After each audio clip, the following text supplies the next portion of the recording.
Sports Network.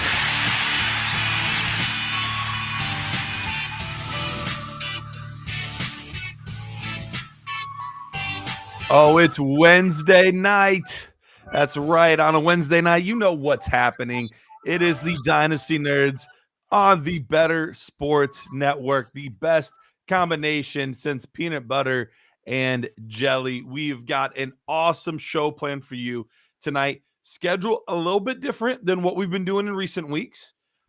We have my good friend Tristan Cook joining us right around 7:20. So join us a little bit later. So I figured let's move things up a little bit. And my guy Jax has already gotten in on it. Let's do some of those start sit questions, some of those trade questions right off the rip tonight. Then we'll get to Tristan. We're going to be discussing how the rookie class is looking so far. And then, of course, we're going to be having my good friend, the man, the legend, Dennis Bennett. He'll be joining us at 10:15. As he does each and every week to finish out the show here on the Better Sports Network. So Jax already has a question. Sedata Fork's already here. So we're going to get things going. I'm not going to waste any time. We don't need a long monologue, intro, nothing like that, because we're here for the goods. And the goods are the content. So let's get right into the content without wasting any time. So Jax says, I have Breece, Henry, and Mixon as my running backs. Is Saquon for Amon-Ra a good trade? Now, assuming that this is a dynasty league and not a redraft league, I love this. Love this deal. I think Amon-Ra right now would be going probably similar to where he started off the year, middle of the second round in a startup. Whereas Saquon Barkley's going closer to the fourth round range, maybe even pushing the fifth at this point. He's not a spring chicken anymore. He keeps dealing with injuries.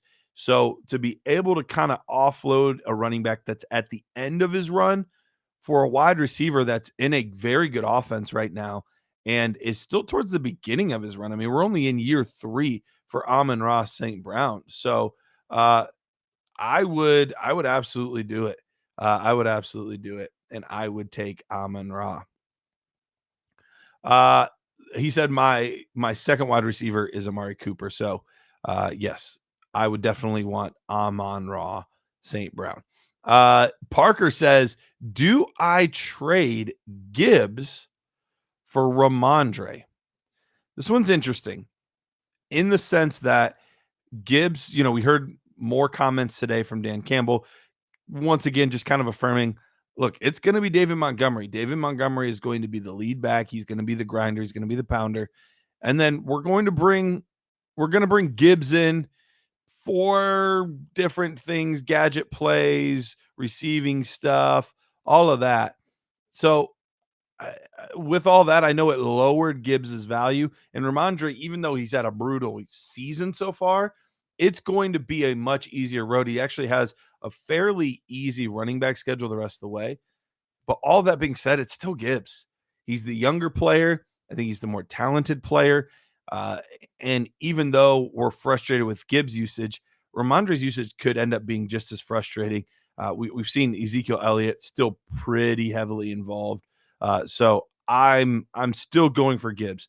Closer than I'm comfortable with, but still going with Gibbs. Reynard says, yo, what we made with DeMarcado, talking about the running back there for the Cardinals. Interesting development today.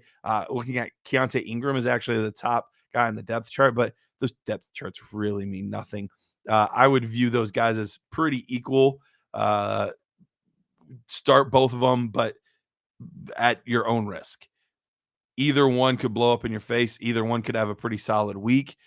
So there's definitely risk involved, but I'm fine starting either one if you're desperate in your flex position. Who do they have this week? They've got the Rams. So the Rams are no just cupcake either. Nico or Olave? Assuming that this is, once again, a dynasty question, and the answer would probably be the same either way, but especially in dynasty, still got to go with Olave. I know that he hasn't had the huge season that we've wanted out of a guy with his pedigree. And, we thought maybe things would be a little bit better this year underneath the the passing arm of Derek Carr. But things haven't quite been as amazing as we thought. But he's still a first round pick, still a very talented receiver. And I like Nico, but he's more of a guy that I think we would be happy if he got to where Olave is. Olave's that guy. So I am still staying with Olave. And then is it time to panic on Pollard? I think it's a little premature to panic on Pollard. 2 tough weeks in a row, but he's still a running back 1 overall. He's running back 11 right now on the season. So I'm not panicking too badly. And he's got a great matchup against the Chargers this week. So they've been allowing quite a few fantasy football points to the running back position. So I'm not panicking too much. I think Tony Pollard, if anything, if there's people in your league panicking, I think he's a really good contender buy because there's very few running backs getting the total volume between the run and the pass game that Tony Pollard is getting. So I am in on Tony Pollard. I am not panicking on him at this point. All right, William, he's saying 1 quarterback, half point PPR, only have Goff and Howe, was offered Kyler and DK for a 26 first, a 25 second, and Gabe Davis. I am not the biggest Gabe Davis guy. And while I don't really want to pay for a quarterback in a 1 quarterback league, because I'm not sure that at this point Kyler is a huge upgrade over Goff. But that being said, I think the trade is still worth it because if I'm giving up a 26 first, which is forever away, Gabe Davis, who good luck in a traditional league, not a best ball league, good luck in a traditional league, knowing when to start him, and a 25 second, like I might do that for DK Metcalf alone. So if I'm able to, if I'm able to get DK and you throw in Kyler as well, I think that's a worthwhile trade. So I would take that there, William.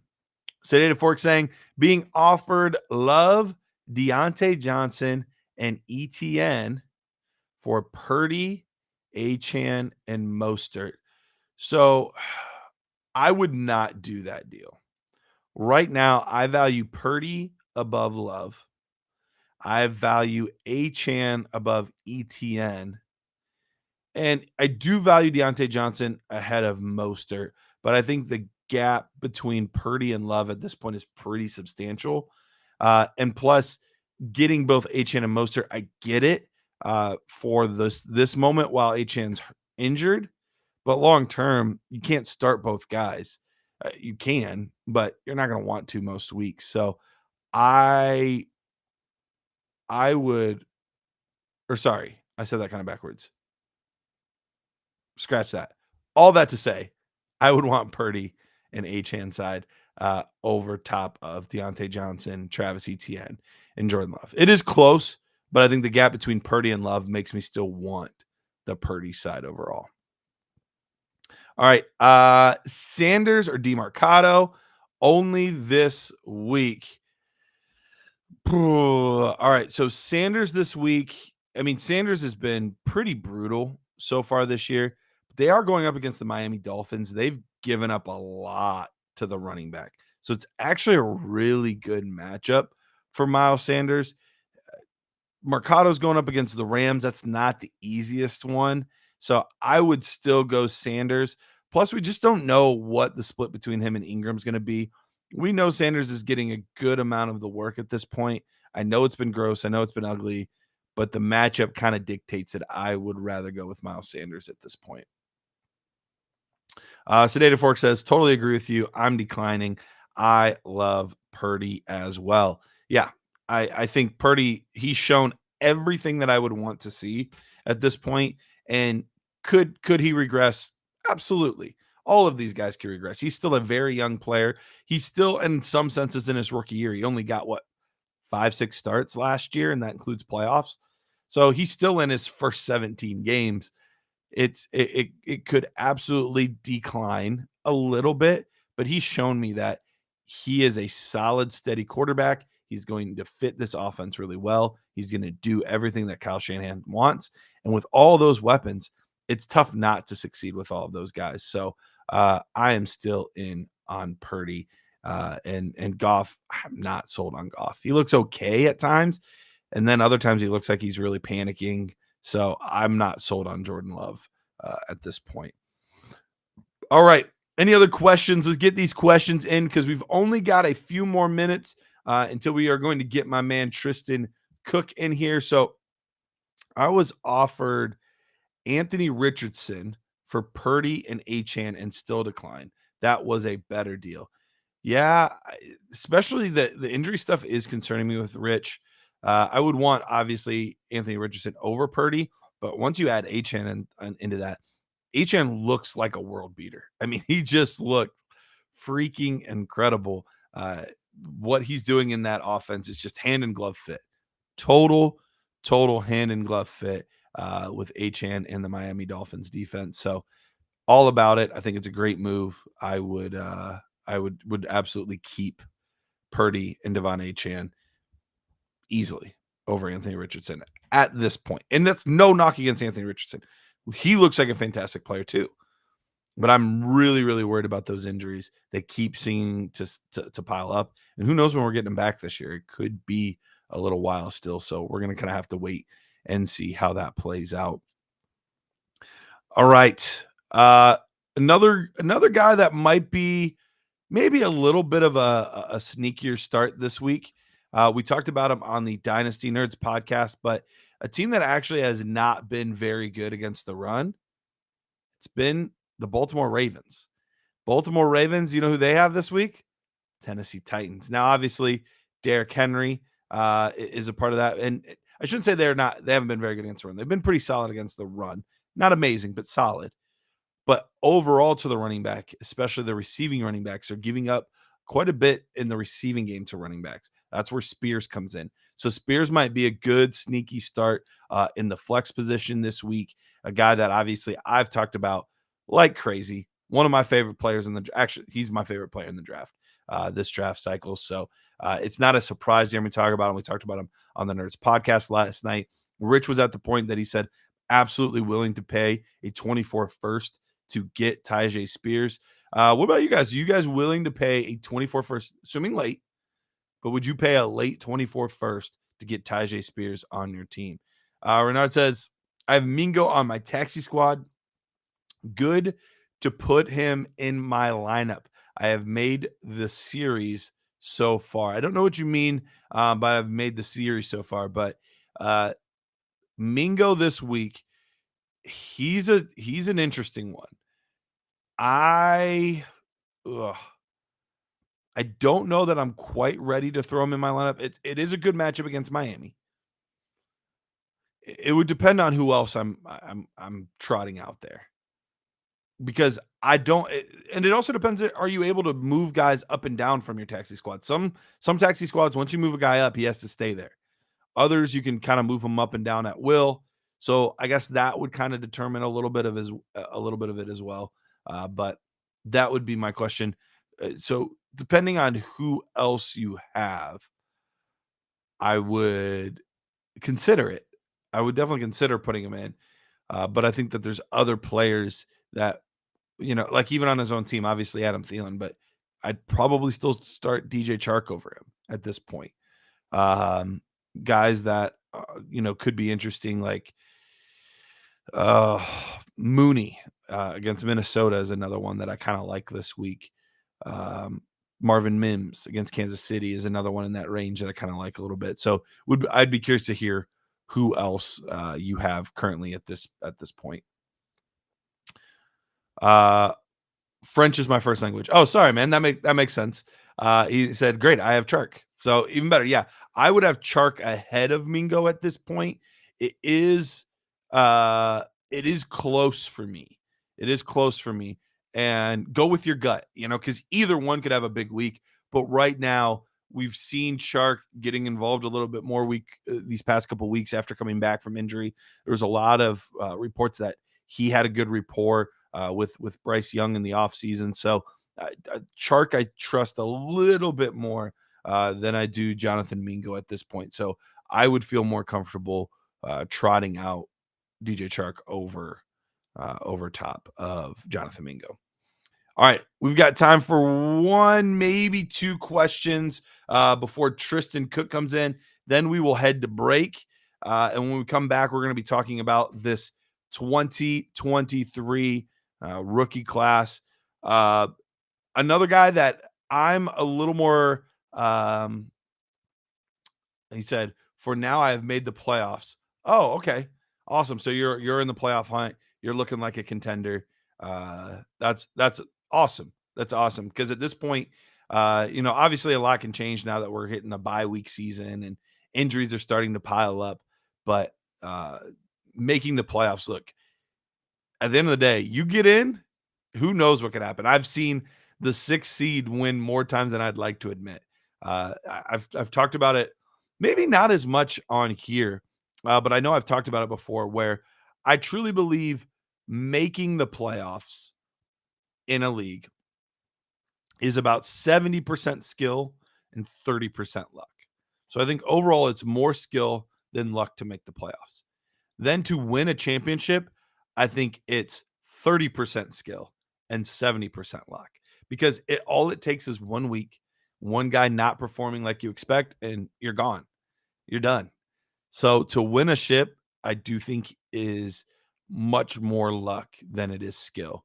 I think making the playoffs is more skill than luck. So we'll have to see how it goes for you. Best of luck, Renard. I know I'm looking pretty good in a lot of leagues this year. Had some rebuilds last year I had to go through, and I still have a couple. But a good majority of my teams are in that contender window right now. So pretty excited. What are my thoughts on Pickens? Pickens has looked pretty decent the past couple weeks. He hasn't kind of crossed that threshold for me to where I'm supremely confident in him. But he has looked a lot better the past few weeks. We should be getting Deontay Johnson back, though. And that's going to be interesting. I want to see them play together, because for all of last week, everybody hyping up Pickens, and he had a great week. He really did. But that was without Deontay Johnson. Once Deontay Johnson gets back in the fold and they're playing together, what kind of workload is he going to get?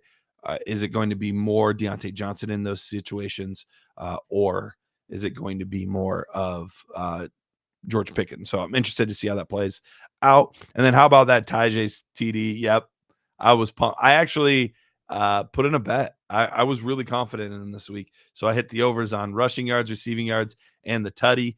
He performed very well for me this week, so I was thrilled for my guy Tyjae. And trust me, we'll be talking about him a little bit more once we talk about these rookies when Tristan Cook joins us. So let's go ahead. Let's take a quick break. Before we do, though, I do want to remind you guys about our friends over at Fantasy Alarm. That's right. You can get their all-pro subscription. The all-pro, not the practice squad, not the rookies, the all-pro squad. You can get that for 7 days, absolutely free. Figure out if you like it. If you like it, you just got 7 days of a service that you love. If not, didn't cost you anything. So check them out, fantasyalarm.com. That is fantasyalarm.com. Let's go to break. When we come back, Mr. Tristan Cook. The Bears have to be one of the most inept franchises of any sport I've ever seen in my entire life. And they share the city with the White Sox, who are also inept. Like, that is how bad the Bears are. I just don't understand how you can go your entire existence and the quarterback that wins you a Super Bowl is Jim McMahon. You couldn't find anybody else. They don't have a good history with quarterbacks, and they let him be the quarterback for a long time, too. Deshaun Watson and Patrick Mahomes right there. Mm-hmm. And you drafted Mitch Trubisky. They were right there. I there's a lot of pain in being a Falcons fan. The Bears are one of the teams I could argue they might have it worse, and they have a Super Bowl. And when the best quarterback in the past 50 years is Jay Cutler, you have a problem. That's so funny that you just said that. We were talking about Jay Cutler the other day, me and my friend, and I was like, yeah, he was on, because we were watching the Colorado Rockies game against the Giants, and it looked like he was behind the thing. I was, yeah, well, he played for Denver most of his career. We looked it up. Chicago let him be their starting quarterback way too long. Here's the thing too, is that Jay Cutler wasn't bad. Like, he was erratic. He wasn't terrible, though. The poor man's Brett Favre. I'm taking him over Justin Fields. I'm sorry. I would. But Jay Cutler led that team to an NFC title game. Yeah. That they lost to Green Bay. But he's gotten farther than anybody else. You want to know who the other starting quarterback was for the Bears in the other Super Bowl appearance they made? It was Rex Grossman. What are we doing out here? It was Rex Grossman, and Kyle Orton was the backup. How are you that bad? Bro, like, oh my God. Listen to the top 5. According to Football Reference, the top 5 greatest Bears quarterbacks of all time. Jay Cutler, number 1. I can't believe it. Sid Luckman, who last played in 1950, is number 2. Jim Harbaugh is number 3. Jim McMahon, the Super Bowl winner, is number 4, and he played there for 6 years. And Mitch Trubisky, no way, is number 5 on the list as terms of passing yards go.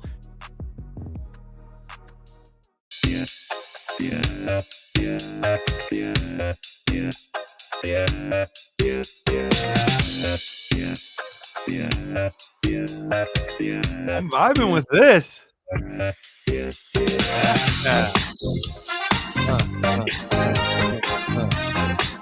Welcome back, Dynasty Nerds.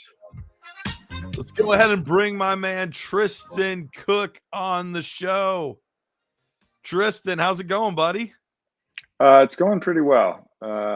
Busy, exciting last hour or so for me, but we're doing well. It's almost Thursday. Means football's almost, or NFL football's almost back, and yeah, things are going well, man. How are you? Do you care to share the story of what happened the past little bit here? Yeah, absolutely. So my 4-month-old puppy decided to eat like a 5.5-inch tail off of a stuffed animal, whole, like one long piece.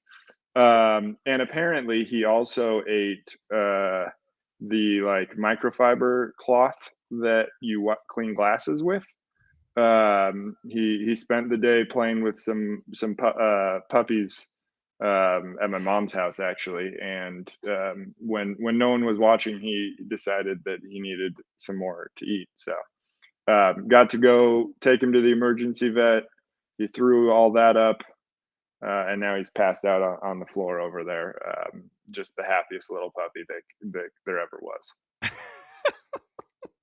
It's funny now that everything's okay. At first, I was like genuinely concerned. I was like, dude, that's not going to, like, actually, this is the second time it's happened. It is, yep.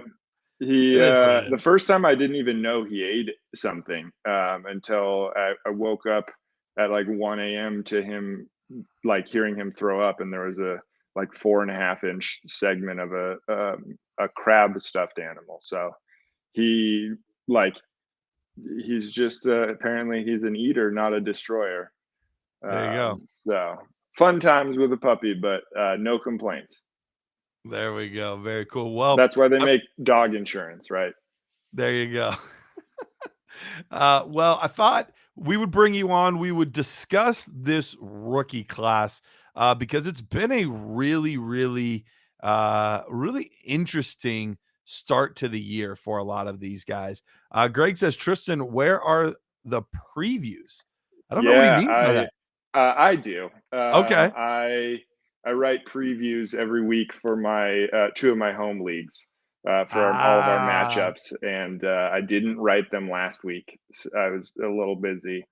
So he's calling you out. Finished, so he is justifiably so. They will be released before the Thursday night kickoff tomorrow. I respect coming on a show like this and saying, like, look, you might be on a show and that's cool, like good for you, but you got your home league to worry about and take care of.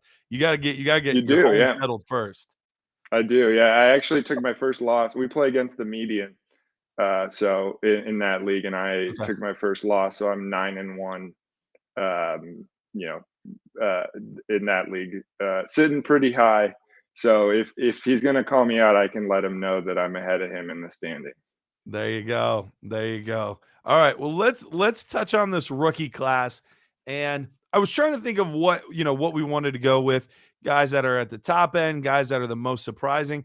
But I kind of settled on, let's start with the guy that you would know better than most.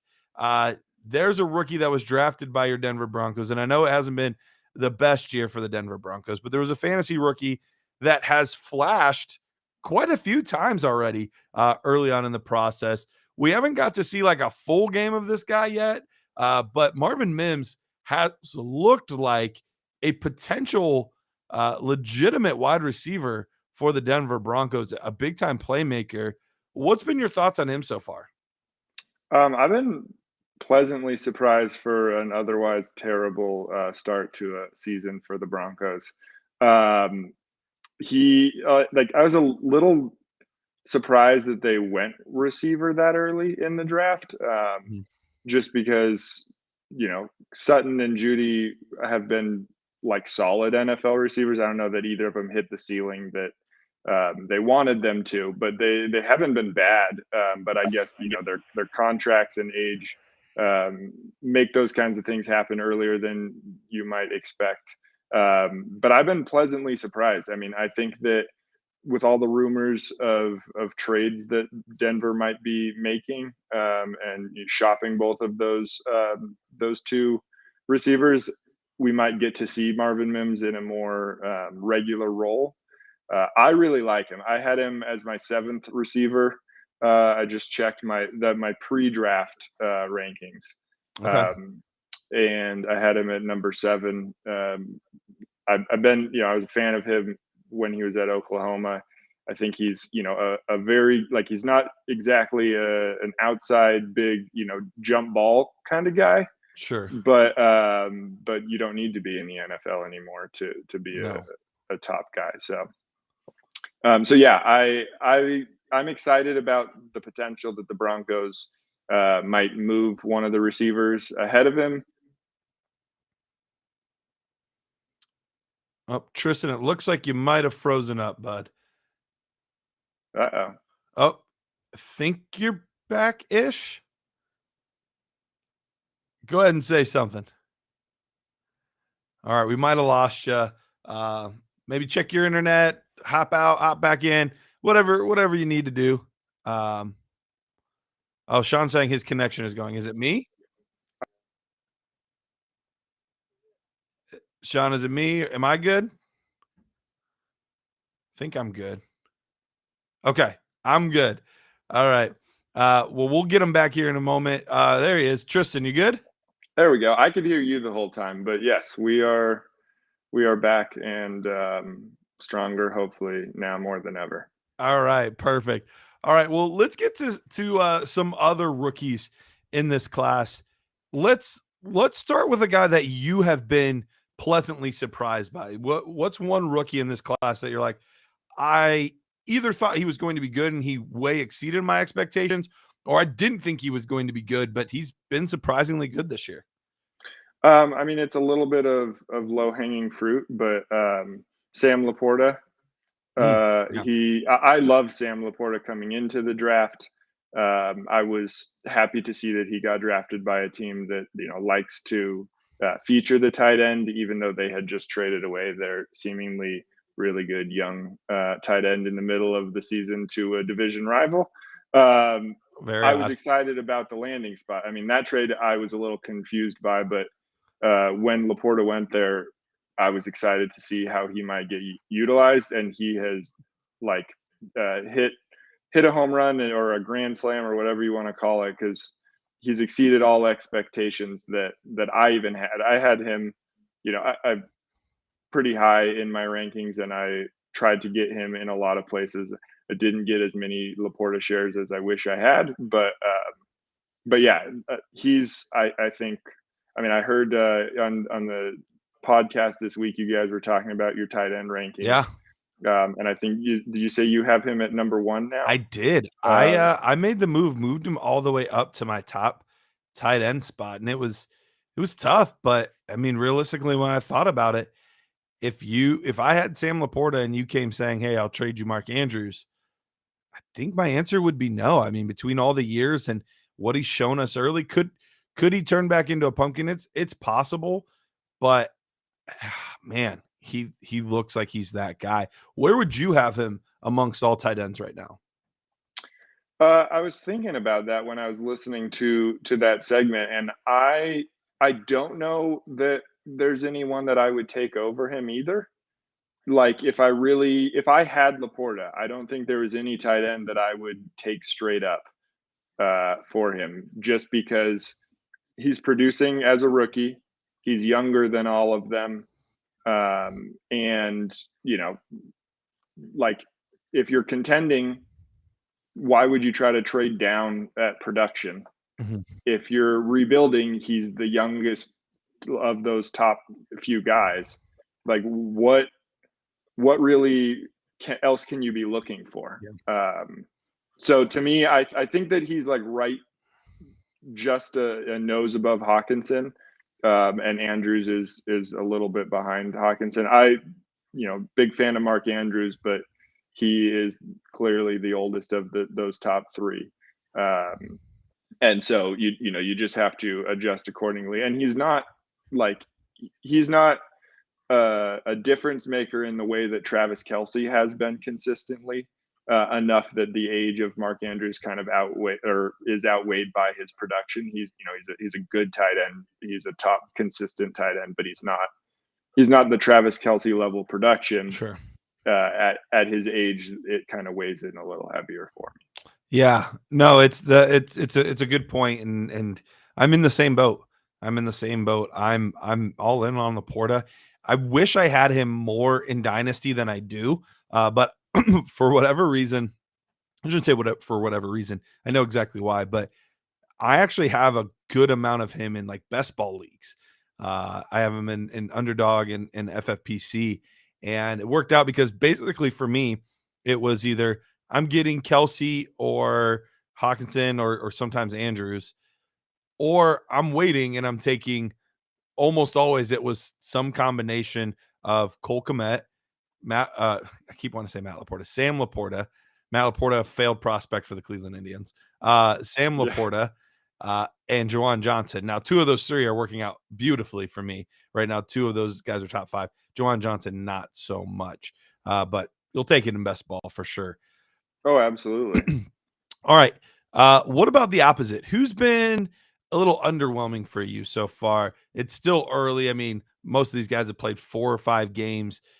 Amon-Ra was doing nothing until like week 11, his rookie season. Jonathan Taylor, the first half of his rookie year was really disappointing. So lots of time for these guys to develop and be studs. But who so far are you like, I'm a little worried about this guy?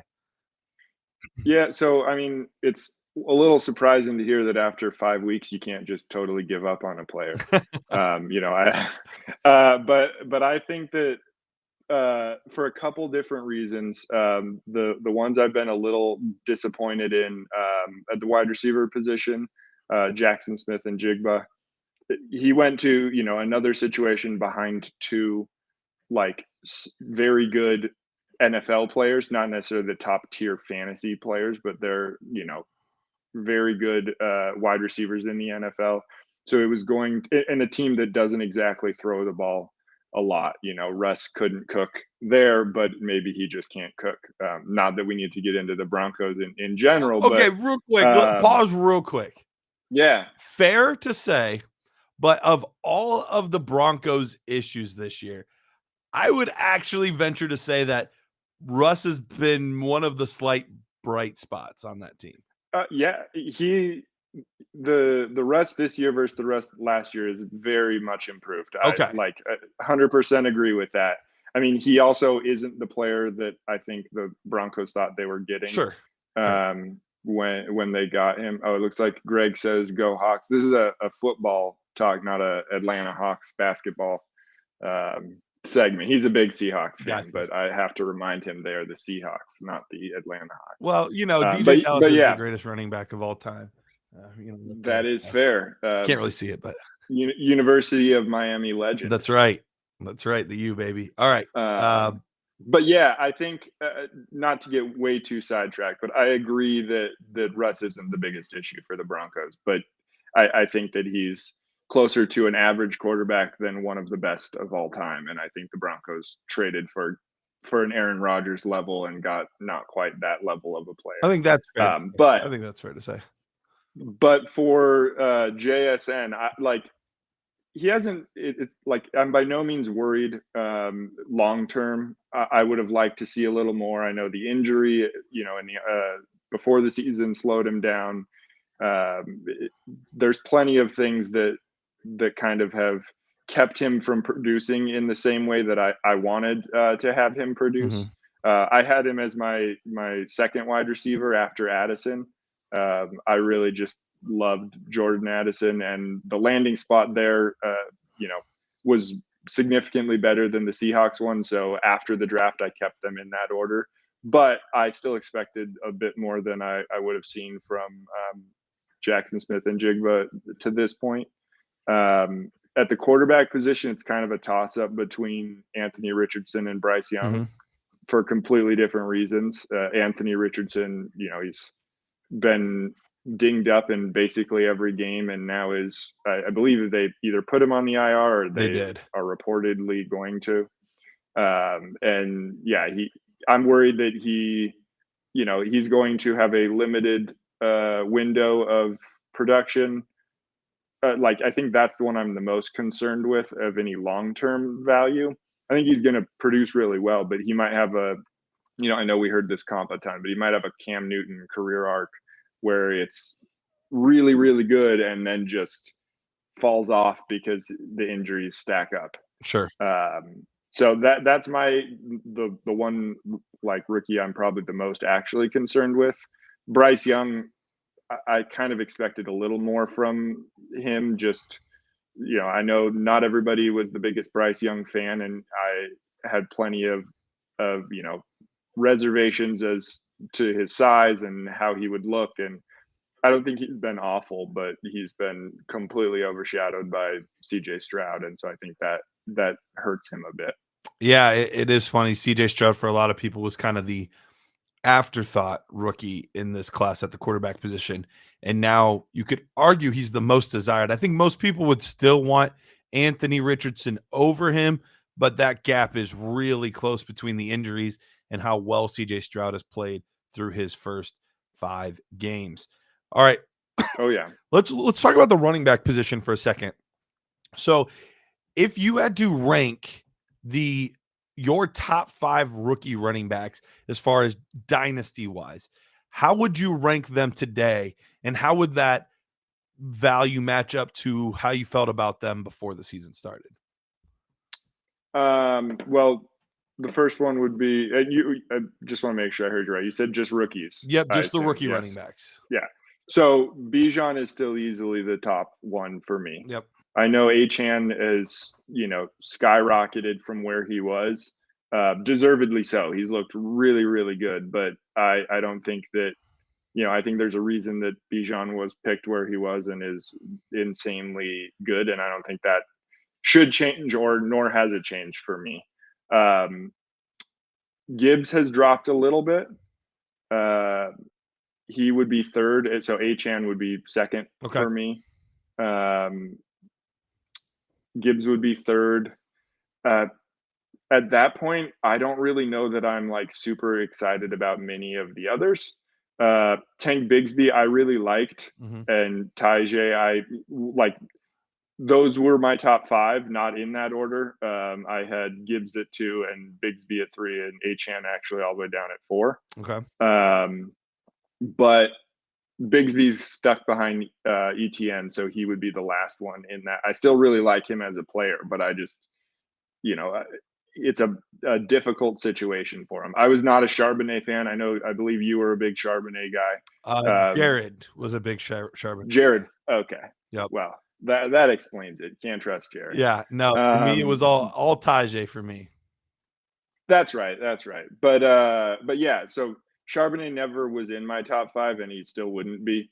But Bigsby is like closer to how I view Charbonnet than he was prior to being drafted, because he's stuck behind what seems to be a really dynamic running back that they're going to use in the rushing game a lot, but also, receiving plenty for ETN. And so he's got to be at 5 for me. Unless there's someone I'm forgetting. I would have Spears at 4, Gibbs at 3, Achane at 2, and Bijan at 1. Yeah, I think our list are really, really close. I'm with you for sure on the first 2. I would definitely still have Bijan as a top guy, kind of in his own tier. And then I think Achane's kind of gotten his own tier now. So I think those 2 guys are kind of removed from everybody else. And then I'll be honest, they were neck and neck for me in the pre-draft process. I actually, nerd score wise, so pre-draft, I actually gave the exact same score to both Spears and Gibbs. And I'm kind of at that point right now too with them. Not because I don't think, Gibbs is a great player. Obviously, he got the high draft capital, but he's looked decent. I wouldn't say he's looked great. He's looked decent when he's gotten the opportunity, but I do worry about what kind of opportunities he's really going to get. Where on the flip side, it looks like Spears' role just continues to grow and grow and grow. Scored his first touchdown this week. And I would not be surprised at all if the Titans do not win this week, if they start to really consider, is it time to trade Derrick Henry? Do we trade Ryan Tannehill maybe to the Falcons? Reunite him with Arthur Smith. Do we move on from Nuke? Because they kind of already started doing that in the offseason. They got rid of Terrell Lewan. They moved some defensive pieces. So it wouldn't surprise me. But either way, I think in 2024, I think Spears is the lead back in Tennessee. I think that's a good point. I agree completely in the sense of the top 2, like in their own individual tiers. Mhm. And it's really close between Gibbs and Spears for me.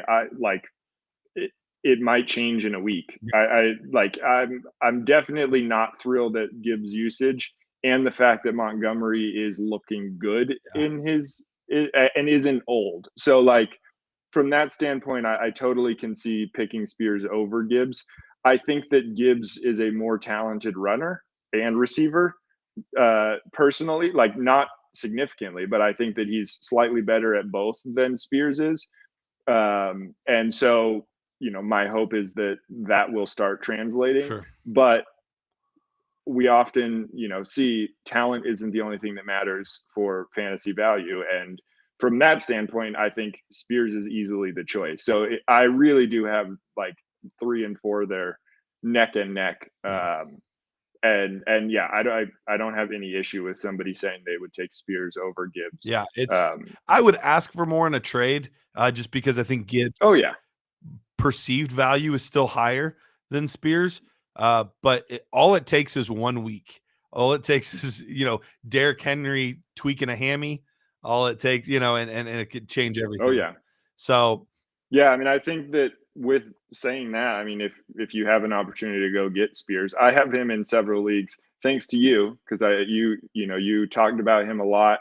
Not that I wasn't familiar with him, but you wouldn't shut up about him. So I was like, all right, if I'm not sure, I need, maybe I need a running back here, or maybe I just need to get another Spears share. So I have quite a bit of him, but the offers that I've been getting for him, pretty underwhelming. Sure. So that makes me think that if you are, not having a Spears on your team and are looking to add him, you might be able to get him still at a pretty discounted price compared to kind of what we're talking about of his value. Yeah, we were talking about him on the Dynasty Nerd show last night or 2 nights ago, or no, last night, whatever it was. Whenever I did that show, lots of, in the trade finder, lots of seconds for Spears. Yep. Which is like, most people paid a second to get him. So Yeah, I think. why would I move with Yeah, that? like I think. I don't know how early he was going in on average, but I think that like anywhere in the second was pretty much where you'd see him go. Some people that really liked him might take him early. Some leagues that weren't necessarily super fond of him or whatever, he might have gone a little late. I think the latest I got him was like 3-1. I think it was a 10-team league, so Sure. it's still roughly the same spot. But yeah, most of the offers I've gotten are like a second or a second and a third from like a contending team, and it's like, why would I consider trading a player for the price I just got when he's looked pretty like promising, and I think the value shouldn't be going down or staying stagnant. It's a question of how far up it goes. Yeah. But we've seen him do it, so you're hoping that you could draft a player there that could be another Spear. So why would you trade him for those picks? Exactly. So then the fifth spot for me, I'm gonna give it to Roshan. I've liked what I've seen out of him. I had a pretty solid score on him as well, and he's gonna probably get some opportunity here in Chicago with the injury to Khalil Herbert. So I think if anything, value wise, I think I would have to put him in my fifth spot of my dynasty rankings at the moment. And we'll see if he takes the bull by the horns or not. He can really solidify that fifth spot for me, or he could lose it, depending on how he performs. So big game this week between the Bears and the Vikings, because both teams desperately need a win. Vikings lose, those chance to trade Kirk Cousins might keep getting a little bit louder and a little bit louder. But yeah, it might be a battle for Atlanta to see if they want Tannehill or Cousins after, if that happens. I would love to see Kirk Cousins in an Atlanta Falcons uniform. Love to see it. Sean's the host tonight, but Heavy T, who's normally the host or the producer, he is a huge Falcons fan. And he was like, I don't want any part of Justin Fields or Kyler Murray, but give me Kirk Cousins. So he's all aboard the Kirk Cousins train there. So that would be an awesome fit, I think, for that team and that player. But the Bears on the flip side, they really need another win as well. The hard part is the pick that you should be the most concerned about getting Caleb Williams. Sean said, I am not a Falcons fan like Heavy T. LOL. The Bears, they got to really worry about that Carolina pick. So it's tough because Fields can do all the right things, but at the end, I'm a very big Justin Fields fan. I think he's a fantastic player. I think he's been like very underrated in this whole process from his rookie year where he fell in the draft to where he was valued in fantasy, and people just crapped on him early in the season. He's really seemed to figure it out. He's throwing the ball like a legit passer. But all of that being said, as big of a fan as I am of him, if you have the chance to take Caleb Williams, you take Caleb Williams. And 10 out of 10 times. And that's the tough part, is he could do all the right things for the rest of the season. They have the number 1 overall pick, not 2, not 3, but if they have the number 1 overall pick, they're taking Caleb Williams, and they should take Caleb Williams. So for Fields, either way, he's kind of playing for either to make sure that the Bears pick isn't the one that is going to be the number 1 overall pick, but 2, he's playing, potentially auditioning for other teams in trades or whatever. So it'll be interesting to see how. Right. I mean, if he plays well, the Bears don't end up with the first pick from their pick, but Carolina gets them the first pick. That you're going to have plenty of teams interested in him. Yeah. The interesting thing will be is if he plays well enough, and the Bears end up with the first pick via Carolina, just how big of an offer you could get for that Caleb Williams spot. Yeah. Because I agree, you take Caleb Williams even if you have everybody but Patrick Mahomes, basically, right? Almost. If you had I don't know how you would ever. Well, that's not true. There's Josh Allen, maybe Trevor Lawrence. Yeah, there's a few, but the point is the majority of the quarterbacks I would rather take Caleb Williams over. But the haul that you could get, it would be really interesting to be, I don't think they send those trades through Sleeper, but it would be interesting to see some See of the the offers that Yeah, because I they mean, came through. if he played like he was earlier in the season, you're getting a third for him. You're not getting much. Right. If he's playing like he's playing right now, you're getting a first plus. Right. So Right.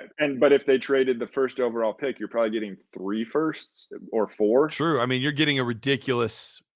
Or like a top tier player and 2 first. Like that's it's a fascinating situation to see play out but then you're the GM that traded away Caleb Williams. Yeah, and you also have to start factoring contracts too, because now Justin Fields is in his 3rd year. So if he's your guy, you're gonna have to pay him soon. Whereas you'll get 4 years of a rookie contract of Caleb Williams. So it will plus the team option. Right, exactly. Then you get the team option. Yeah, no, it's interesting. We'll see. I'm excited to see how the picks play out and see if the Broncos can somehow luck into the first overall pick. Hey, the Broncos? They don't have their first, do they? No, I think they traded for it back, I thought. Oh, they did? I thought they got it back. Yeah, I thought they traded for it back with Miami or whoever had it. Oh, I'd have to look. I didn't realize they got their pick back. I could be wrong, but I didn't think they had it, and I was looking at some random mock, and I saw the Broncos picking really early, and I looked it up, and I'm pretty sure they got it back in maybe the Bradley Chubb trade last year.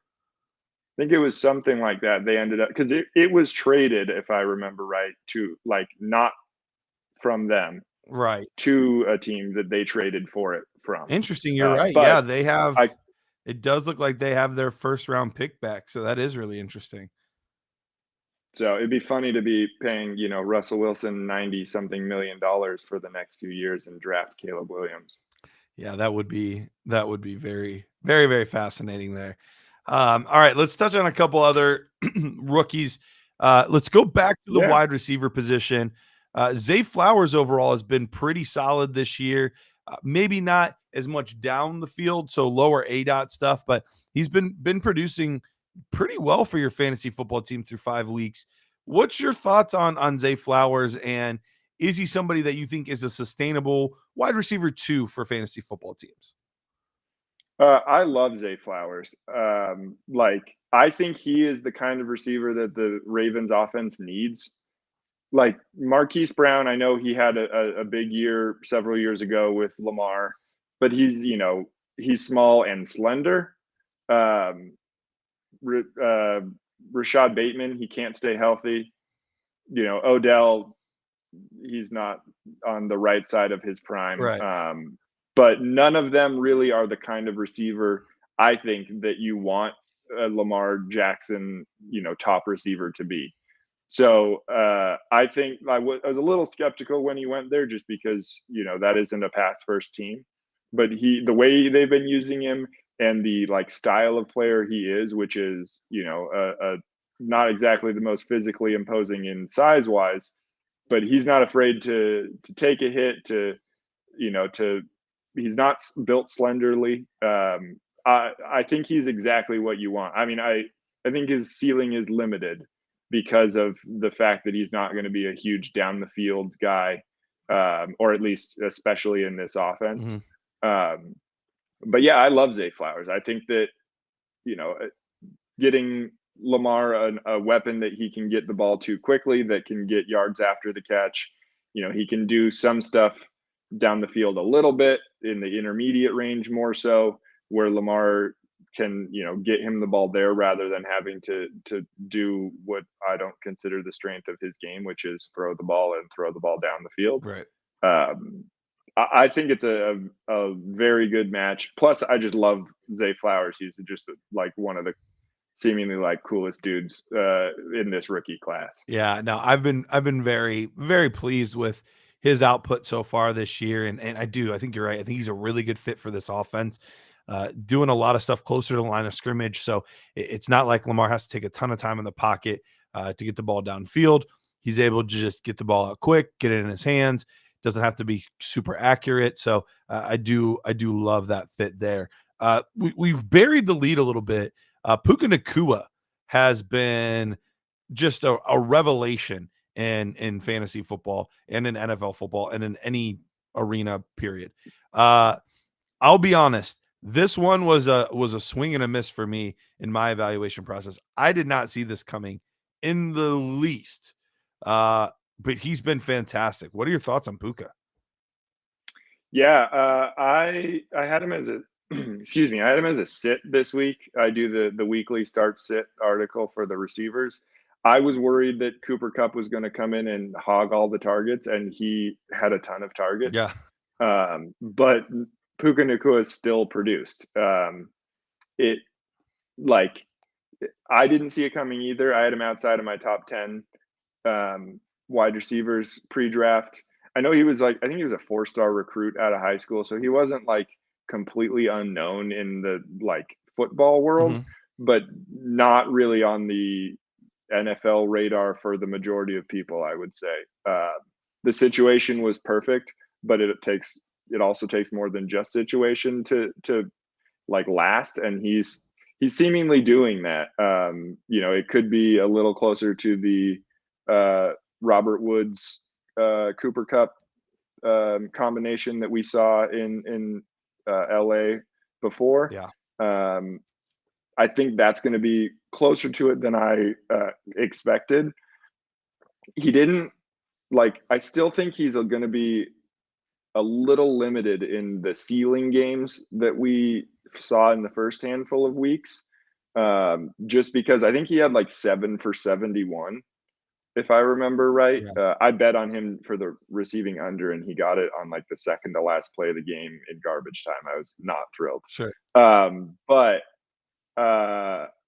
I think that, Kupp is going to be Matt Stafford's favorite target.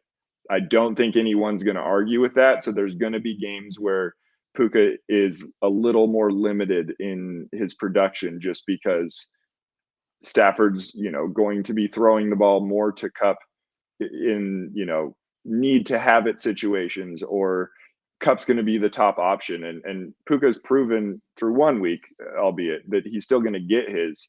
But I think we're going to have some more, 5 for 50 games or less, maybe even, than what we saw in the first handful of games before Kupp came back. Yeah, absolutely.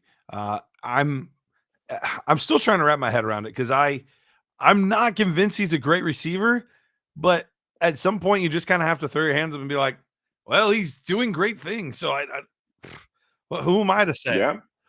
It's wild to me. It is absolutely wild.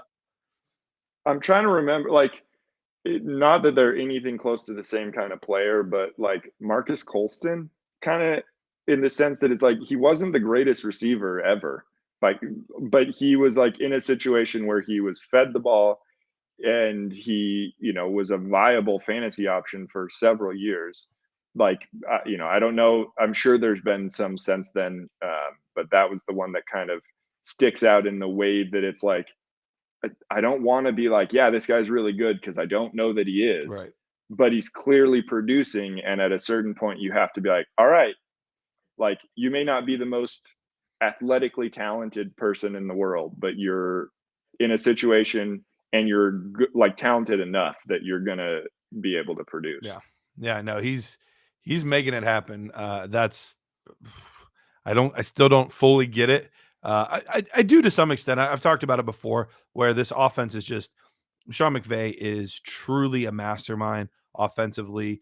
We've seen other guys talk about how easy it is to get open in his offense. So in that sense, if you're in this offense and you're going to get any sort of volume, you're going to be open more often than not, because they do an amazing job of scheming guys open. You saw Cooper Kupp in that Super Bowl, just he was open all the time. How in the Super Bowl, when you know that there's nobody else left, OBJ's out, they're only going to throw it to Kupp, and he still just continues to be open. It's not because he's a freak athlete. They've done an amazing job in that offense, making plays, scheming things to get guys open. So they've done a fantastic job with that. I haven't given you a chance to talk about your boy much yet. You mentioned how Jordan Addison has kind of been your wide receiver one through this entire process. So talk to me about why he was your wide receiver one, and I'm assuming why he still is. Yeah, I mean, he was my wide receiver one prior to the draft. Um, it just I don't know, like it's hard to like I had him and JSN really close, so I don't want to victory lap by any stretch, but um, Addison he's just really really really smooth, and I know JSN was too, but he did it on a slightly smaller, like over a smaller time period that had me a little bit concerned. I didn't love, admittedly, I didn't love Jordan Addison's size. That was one of my biggest concerns and kind of dropped him down for me. But aside from that, I think that everything he did, I thought was slightly better than JSN, who was my receiver too. He just like he was the Bolitnikoff winner and put up insane numbers at Pitt.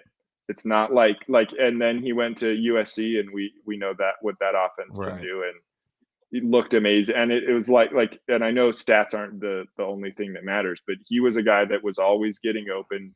He was winning, at every level of the field. He could run basically every route that you want.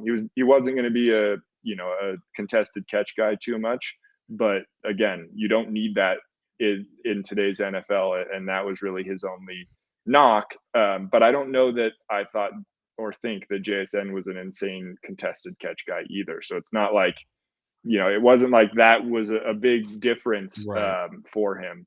But yeah, I mean, now with the injury to Justin Jefferson, I'm really interested to see how good Addison can be as the wide receiver one, or he might not slip into that role for the offense, but as a guy that's going to be much more of a focal point of the offense. Yeah.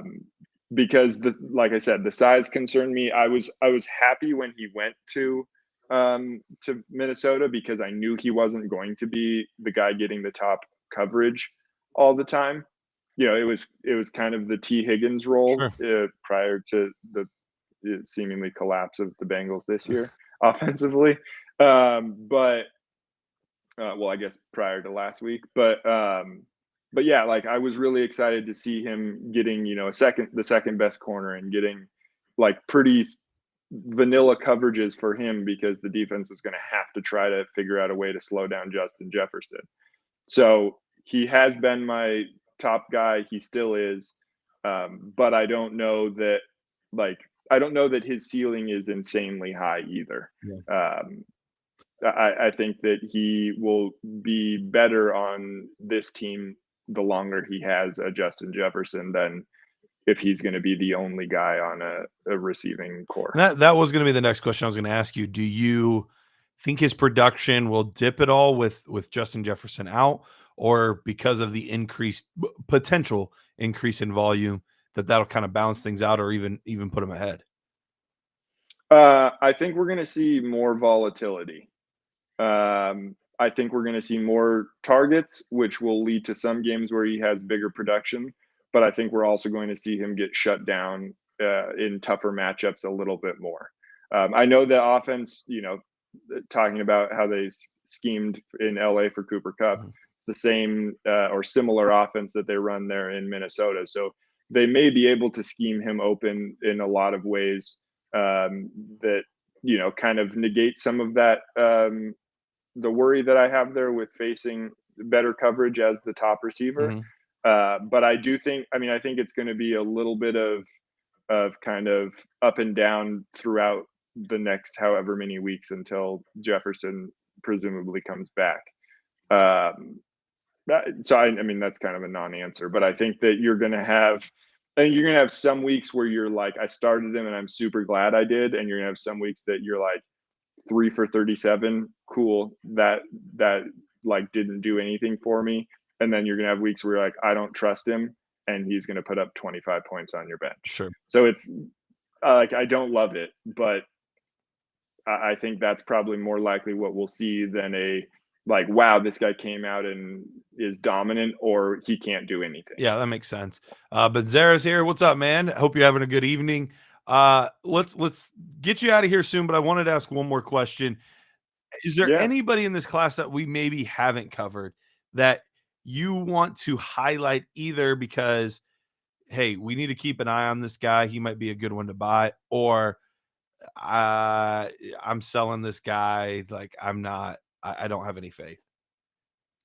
I mean, I could give you plenty of both, but my answer will be one that I mentioned on one of these shows right before the combine, actually, and that's Trey Palmer. I have loved Trey Palmer for a very long time, and was thrilled to see how he tested.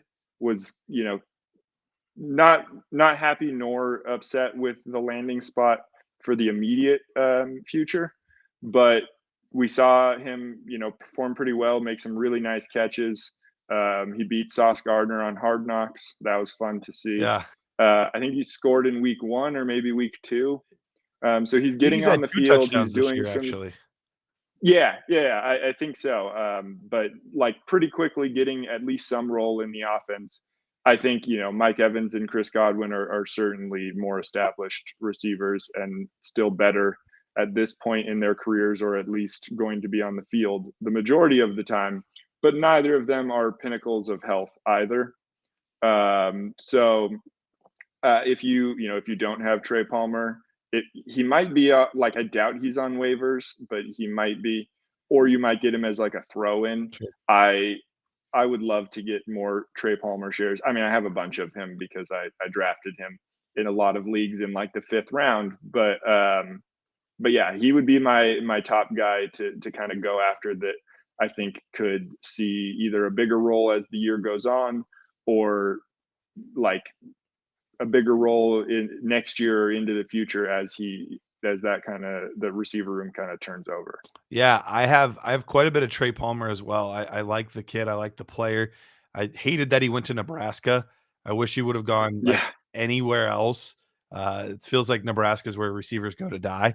But all of that being said, he still made enough of it to make his way on an NFL team, showed out early.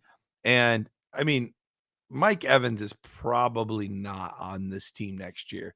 So that kind of opens up a spot for a guy like Trey Palmer. I know they've thrown in a few other guys, one of them being Raheem Jarrett as well. He's gotten a little bit of run here and there, but definitely some open spots there. And Baker's played surprisingly well so far. He has.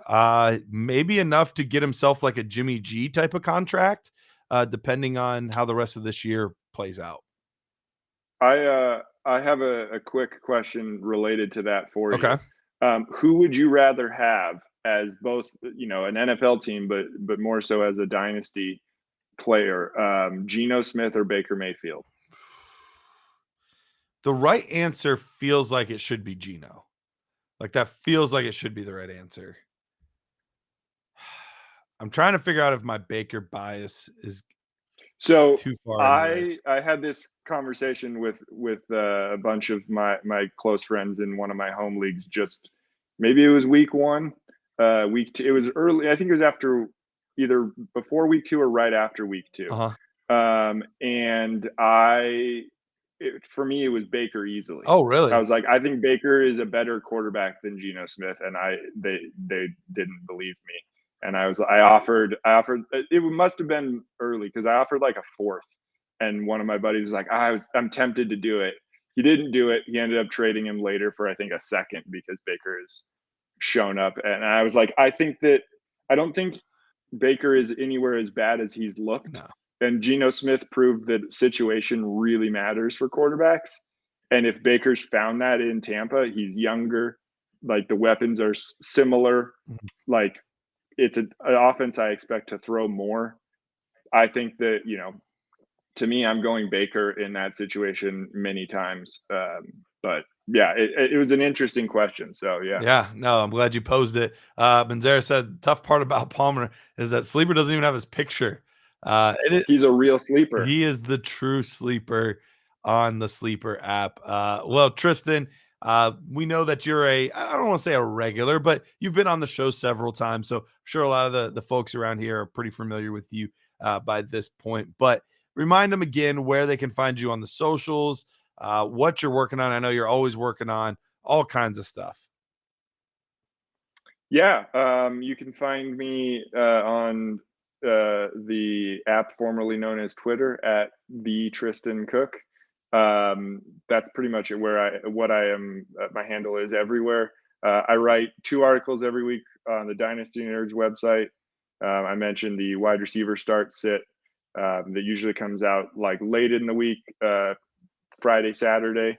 And then the other one, if you're looking for who we might be talking about next year at this point, is every Saturday morning I write a article called The Weekly Watch, which just highlights college players that are going to be playing in the nationally televised games on Saturday, and just kind of names to be aware of and know. And if you're watching football, what players to expect to see making plays for whatever game you have on. So yeah, those are the places to find me. You can always ask me plenty of questions. I was wrong on Puka Nacua, so I'm not always right, but I'll try my best. Well, right now it looks like all 32 teams were wrong 4 and 5 times over True. at this point. So I don't think you're alone in that for sure. John, appreciate you, man. So Tristan, with that, we will let you get out of here. But thank you again so much for joining us. Always enjoy my discussions with you. I do apologize that we didn't have enough time to ask you some random colleges and where the guys. That's okay. There's always next time. Thanks for having me. And yeah, it's fun doing this, and I'm sure there will be a time soon, and we can play some random college trivia. Sounds good, buddy. We'll talk to you later. All right, take care. All right, that is Tristan Cook. Great conversation there about the rookie class, how it's performing thus far. All right, before we go to break, let me remind you guys, Fantasy Alarm All-Pro subscription. That's right, you can get it absolutely free for a week. If you want to do that, head over to fantasyalarm.com. That's fantasyalarm.com. Try out their All-Pro subscription. All right, let's take a break. And when we get back, we'll be having a discussion with the man, Dennis Bennett. I like to eat my feelings. So when I'm like super sad, single serving pint sizes of Ben and Jerry's, I just start shoveling that in, and it makes me feel bigger and better.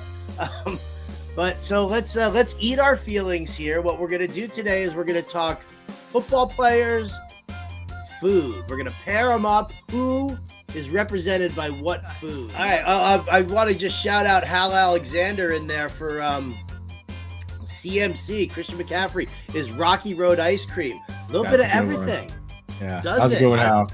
I like it, man. You know it. I love me some Rocky Road ice cream. Bijan Robinson prime rib. You know what? Bijan Robinson prime rib with a baked potato and some cream spinach on the side. That's what I'm talking about. That is the King's dinner. And Bijan Robinson, I don't care if the dude from The Athletic says only 301, touches. You know what? In honor of Card Sharks, I'm going to say, guys, that I think that number is going to be a little bit higher there for Bijan Robinson. So get your knife, get your fork, you got your steak, you got your Bijan. Yeah, that's what's up. You're on death row, and they say you get one last meal, and you just say Bijan Robinson. Bijan Robinson. Yeah, I'm totally down with that. Love it. I got to jump in on one real quick because Mr. Scamper said Kareem Hunt is candy corn, and I actually had a player, Tyler Boyd, was going to be candy corn for me, and basically it's that nobody likes it, but it's always there. It's always there, and somebody always puts their hand in and grabs some and has some, and they're like, well, and afterwards they're like, why did I eat that? That's Tyler Boyd. He always gets drafted, and he's just kind of there, and nobody knows why. Nobody knows why they take him. Nobody knows where it comes from. Where does the candy corn even come from? Like, it's just there. It's just there.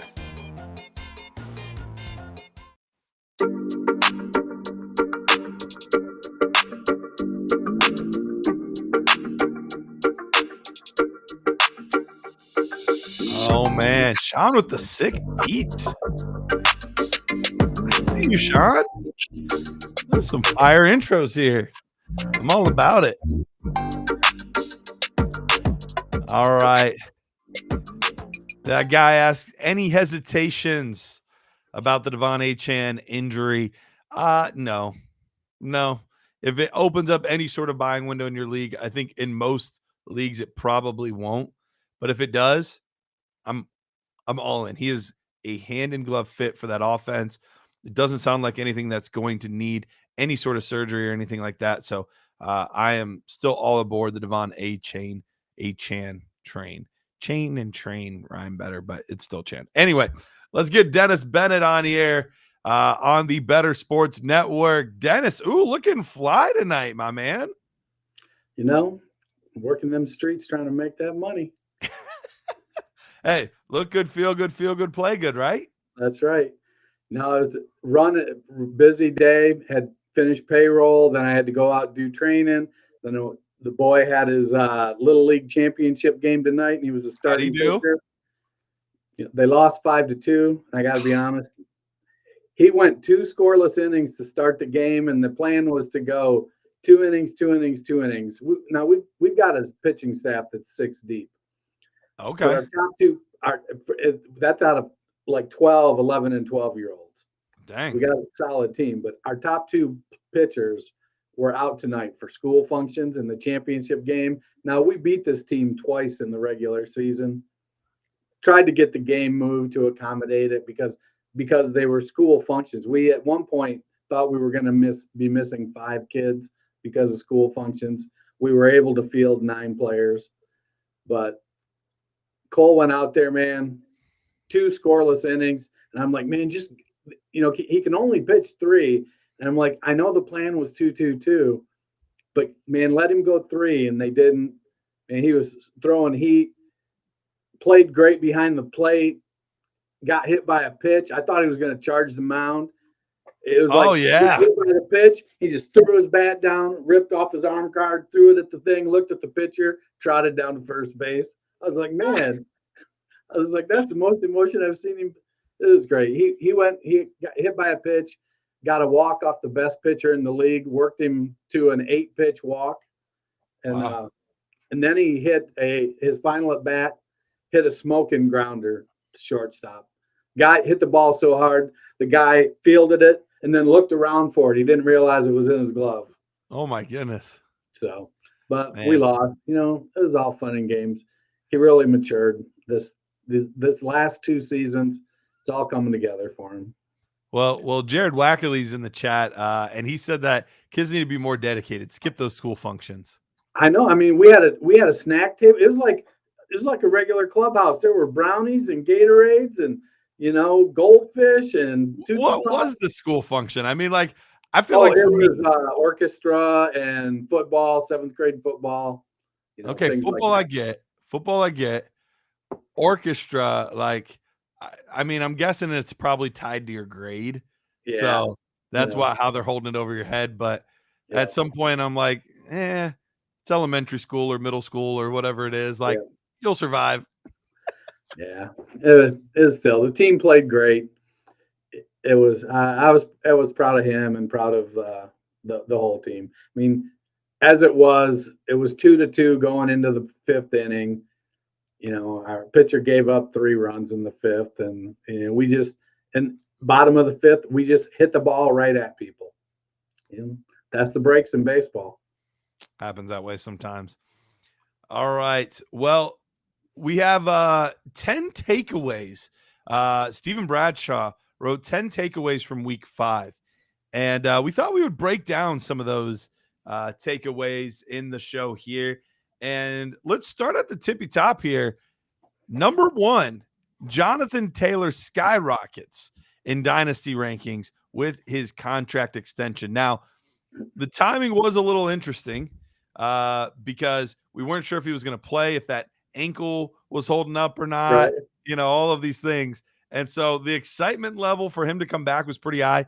And Zach Moss crashes the party and has a career day in the first game back with for Jonathan Taylor there. So what are your thoughts on this, Dennis? What are we doing with Jonathan Taylor? Because the article talks about him skyrocketing and his job security is unmatched, but is it fully unmatched? So, Zach Moss played 80% of the snaps, and Jonathan Taylor played 15%. I get you're going to work him back in, but Moss was going off. I mean, He was. It was one of those things. It's like it was a close game, though, and to me, it felt like as good as Moss was playing, it's Jonathan Taylor. Now, Taylor was RB1 2 seasons ago. Last year was an injury-marred season that bled over into this season with a contract issue. But he got paid. It was a nice contract. I think it was like 3 Nick years, Chubb's $42 million. extension. It didn't. Running backs aren't getting paid like wide receivers No. and left tackles and edge rushers, unfortunately. But it was a good contract, and it puts him there for the next 3 years. There's an out. Technically, Spot Track has the out at 2026 for $2.5 million, but at 2025, the dead cap is only $5.1 million. So that's not terribly cumbersome if he doesn't bounce back. Right. So, Rockets up. What he moved from 7 to 4? I don't know. He's only 24 years old right now. So while maybe bounces back, has job security, Steve might have stretched it a little bit with the Rockets up, but it's definitely worth being at the top of the list. Yeah, absolutely. I'm a huge Jonathan Taylor guy. Have been, since the epic debates of 2020 when me and Rich and Matt were going at it about CEH and Jonathan Taylor. And I don't even know that I was a huge Jonathan Taylor guy, but I had to dig my heels in so deep that I became a huge Jonathan Taylor guy. It was one of those situations where like, you know what? You're going to make me like him even harder now because you don't. Speaking of Rich, I've never been more disappointed in the Dynasty Nerds podcast than I was today when Rich successfully pronounced Imari DiMercato. I so expected him to say Calamari de Marinara. I was like, and he said it right, and I'm like, dang, this guy can't pronounce anything, and he nails Imari DiMercato. Yeah. Very disappointing. Very disappointing. No, I think Taylor's fantastic. I've got him at 4. I've got Bijan. In granted, these are my standard rankings over at Dynasty Nerds. I got Bijan at 1, Brees at 2, CMC at 4, or at 3, and JT at 4. Right now, I still like the potential. I think he's got 3 or 4 more years of high performance. We're seeing some of the elite backs really perform well up to 26, 27, 28, and he's 24 years old right now. So there's still some time for him to produce what we think he can, and they got a great young quarterback that I think will add to the balance, make that offense a little more difficult to key on Taylor. Yeah, absolutely. I have him at the same spot. I have him as my running back 4 at the moment as well. And it sounds like we have the same running back number 2 as well, Breece Hall. Breece Hall, really big game for him this week, which was good because we saw the big week 1, and then ever since then it's been kind of meh, hasn't been great, and that's more so the offense overall than him. But it was good to see him kind of overcome that and have a big week. So Breece Hall right now in a dynasty league, what would it take for someone, if someone said, I want Breece Hall from your team, what would it take for you to give up Breece Hall? I'd probably need 2 firsts and feel comfortable that one was top half. Yeah. He's what? He's 23 maybe? Yeah. And I know he's coming off the injury. And watching him run, there's a little bit of that hit you saw last year with J.K. Dobbins still, but we're only a year out, and his injury wasn't quite as bad as J.K.'s. And even though they bounce back and perform, there's still a little bit of, growth that has to happen, time to get full healed, fully confident. And I think we're going through that. I think Hall has, if it weren't for CMC, I think Hall would have a really good shot at being the RB1 this year, because as long as they're playing Zach Wilson, he's going to have to carry that offense. And it's not going to get better with the loss of Elijah Vera Tucker on the offensive line. Right. But Brees is going to be anything I think that happens is going to be because that offense runs through Brees Hall, and he just makes it happen. Yeah, Brees Hall is a fantastic running back. Clearly, far and away, the RB1 in his class last year. He has a top 5 all-time nerd score for me at the running back position. So really, really like the player. It's good to see him come back healthy, because that is a real concern. We've had a lot of really talented running backs been going down lately. Obviously, we lost J.K. Dobbins. We lost Nick Chubb to 2 talented guys. We've missed Saquon Barkley and Austin Eckler for most of the season so far. Javonte Williams banged up again. It just seems like every running back is dealing with some sort of injury. So protect CMC at all costs at this point. Because I'd like to see Brees get a few more targets. He's only had 2 each of the last 3 games. If he could get 4 to 5 targets a game, I think that would help the offense as much as it would help us for fantasy. Yeah, he's got a tough matchup this week with Philadelphia. So I'm guessing this probably won't be a huge follow-up to his week against the Denver Broncos. But all of that being said, you're absolutely right. I'm still a huge fan of Brees Hall, and I think he'll be good for quite some time. Michael Anthony saying protect Bijan, also absolutely protect Bijan Robinson. Put those 2 guys in bubble wrap. Don't let anyone touch them. We've lost. I didn't even mention Devon Achane, who we lost this week, with just devastating. Artie's trying to protect Bijan by not giving him the ball. So I don't know. Oof. Truth hurts sometimes. All right. This has been a very running back heavy episode here, or article so far, because the next 2 is also about the running backs. Point number 3 this week from the article was Travis Etienne is an elite running back. Now, this is a really interesting take, and I'm not sure I disagree with it. I have not been the biggest Travis Etienne supporter. Last year, the up and down nature of his play drove me crazy. I don't like a running back that's going to score me 27 points one week and then the next 2 weeks have games under 8 points.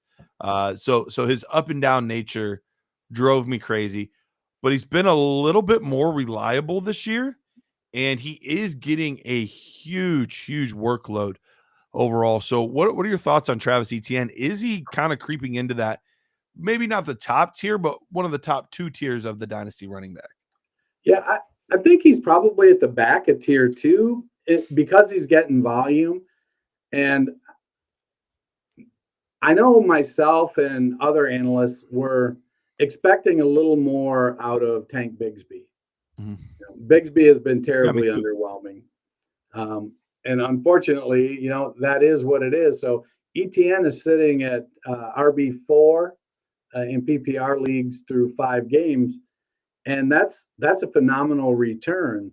His, week 1 was his biggest week with 136 yards rushing. Now, if he can get back up there in the 75, 80 yards on a weekly basis and grabbing 3 or 4 passes for 30 or 40 yards, and he's getting into the end zone, I think he's going to have some weeks where he goes off a little bit more. Mm-hmm. One of the things I didn't like about Etienne is I thought his vision was a little bit suspect, and his straight line speed was real good. But if he has to juke you, he can get a little off balance, and that slows him down. so far this year, what's happening is he's just tearing off big chunks where he doesn't have to juke people, and he doesn't have to. The hole is giant, and he, just about anybody can get through it. And as long as it keeps going like that, I think some of what helps that is that Trevor Lawrence is, well, not consistently getting 2 and 3 receivers involved. He's getting a couple receivers involved enough that it opens up that you can't just key on the running game. Ridley's having a good game here and there. We'd like to see more consistency out of that. Christian Kirk is still, doing what Christian Kirk does, being there in the slot and taking up stuff. Zay Jones is still getting end zone targets, and then you got Evan Ingram. So there's a ton of balance, and I think that helps ETN's game. I think ETN is maybe not getting enough credit for his power. He is a bigger back, I think bigger than a lot of people think, just because of the way he's typically been used. But a lot of times it looks like they're bringing Bigsby in to kind of be that hammer, and he's not succeeding. And I think you got to, if you need a yard at the goal line, I think you got to start and you're going to run it, give it to ETN. Let him hammer it in there at 220 pounds. Yeah, he really has improved that area of his game. He still has been a little bit up and down this year. 20 points, then 5 points, then 19 points, then 10 points, and then the 38-point game this week. So still has been a little more up and down than I like out of my running back. But at this point, with all the injuries that we've been seeing, beggars can't really be choosers at this point. No. He's a guy that's producing overall, and you got to take what you can get. Takeaway number 4 here, Devon Achane is the truth. It doesn't look like he added in anything about the injury, so I'm sure he probably wrote this before all of that news really came out. So he might be the truth, but it's also true that he's going to be missing the next 4 weeks. Did you have a lot of Devon Achane? I know that you are team big wide receiver, big running back, so I'm guessing not a lot, but maybe. I didn't have a lot. So here was my challenge with Achane is that he was being pumped up to the point that if he wasn't Warwick Dunn, he was going to be a disappointment. And I'm like, I struggle to bet on outliers. Mm-hmm. And even looking at the numbers he's putting up now, they're still outlier type of numbers. And so I have concerns about how he'll be able to do that consistently. Once we get out of the small sample. Now, I know that Miami offense produces these type of numbers. We've seen it happen with Raheem Mostert and Jeff Wilson and Salvon Ahmed. We even saw it happen with Myles Gaskin. Not quite to the extent that Achane has done. But we've seen those guys go into that offense, and as if they execute what that offense asks them to do, they've got big holes to run through.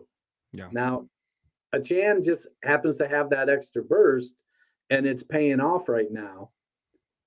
But at 5'9" and 188 pounds, I think I'm curious, will it be one of these situations where, you have him for 10 or 12, 14 games every season, and it's dynamic for 8 to 10 of them.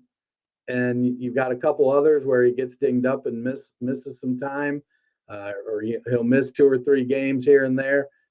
So that's my biggest concern. And I try to be injury agnostic. And so late in the process, especially in like best balls, I had started to gather some Devon Achane. And, because as much as I want to be injury agnostic, it's tough for me to completely put aside my biases. Sure. And so, while I did add some to the portfolio, I still hold out that concern that, he's not going to be able to withstand the punishment on any kind of that for it to pay off. He's going to have to hit a big run every single game, because they're going to start to cut his snaps back, because they have so many other guys that can be just as productive. And we're kind of seeing it now where it's like they got 4 guys in that offense that are virtually interchangeable. It's like, well, we're just going to play the 2 healthiest ones this week. Yeah, No, the offense is truly incredible. And while I definitely think you're correct, I'm not sure he can keep up quite at this pace. I don't think we've ever seen a running back average 12 yards per carry over the course of their career. I do think this is more legit than not. I do think he's going to be pretty special when he's healthy, and that is going to be the biggest thing is how often can this kid stay healthy.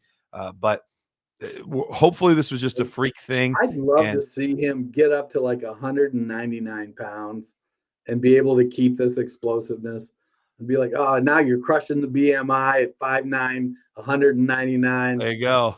Now let's rock it. Little muscle hamster over there. All right, let's go to the fifth takeaway here. Josh Downs is rising up the dynasty ranks. So Josh Downs was a really interesting prospect. We had a lot of smaller receivers in this draft class, which I know you didn't like love. All of them but Quentin Johnston and Michael Wilson. Basically, and Jonathan Mingo. Those were the only ones with any sort of size. So Josh Downs, he had been okay, had some decent games, had some duds, kind of what you expect out of a rookie wide receiver. But big game this week, 15.7 points. What are your thoughts on Josh Downs? Is he somebody, especially with Gardner Minshew, it seems like his connection with Minshew might be a little bit better than his connection with Anthony Richardson so far. So we know that we're going to get Gardner for at least the next 4 weeks, maybe more, depending on if it's just rehab, if it's surgery, whatever's going on with Anthony Richardson. Is Josh Downs kind of a sneaky buy at the moment?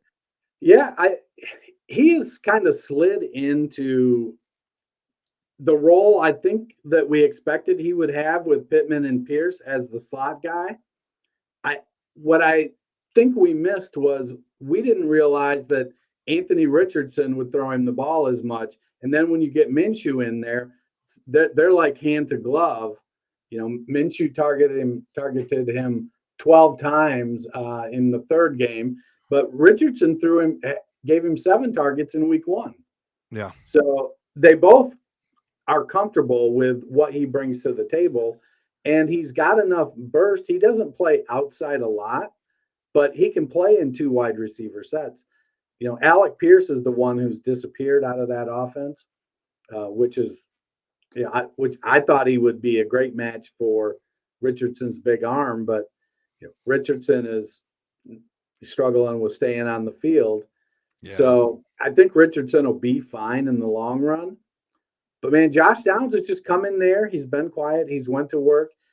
And he's one of those guys I think that you look to pick up to have in that wide receiver 3-4 role on your fantasy team that is like he's going to have a good floor. He's going to get 6 to 8 targets a game, probably 40 to 70 yards and a touchdown every third game. And then he'll have a couple games where it just funnels to him for whatever reason. The defense is weak in the slot or something, and he's open all the time.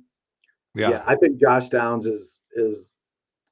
I think if they play 11 personnel in Indianapolis with any consistency, he'll be considered a starter.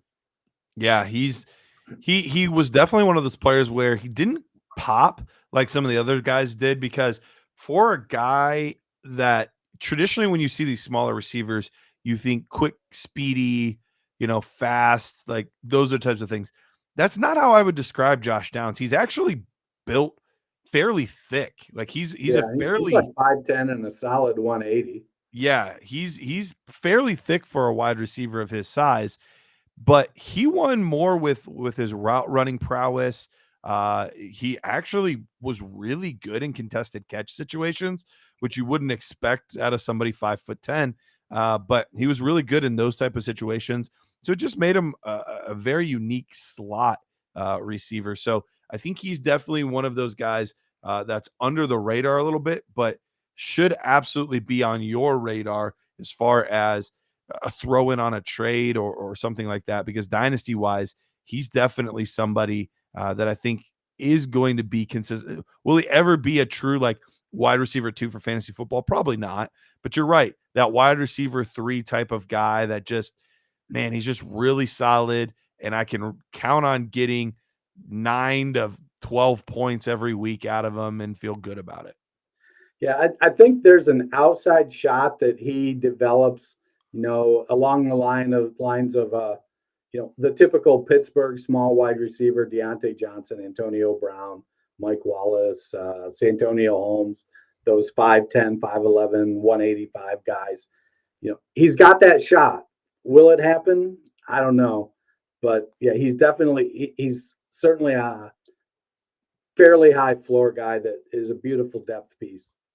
The only tricky part with him is he just doesn't have the speed that a lot of those guys had. And I think that's what could hold him back from getting to that point. But then again, one of the slowest 40 times we've ever seen out of a wide receiver is Keenan Allen, and he's been torching the league for years. So you never know how it's going to quite work out. Better Boss says Downs is a stud.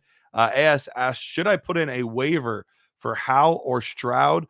I had Richardson. I need a win. I am 2-3.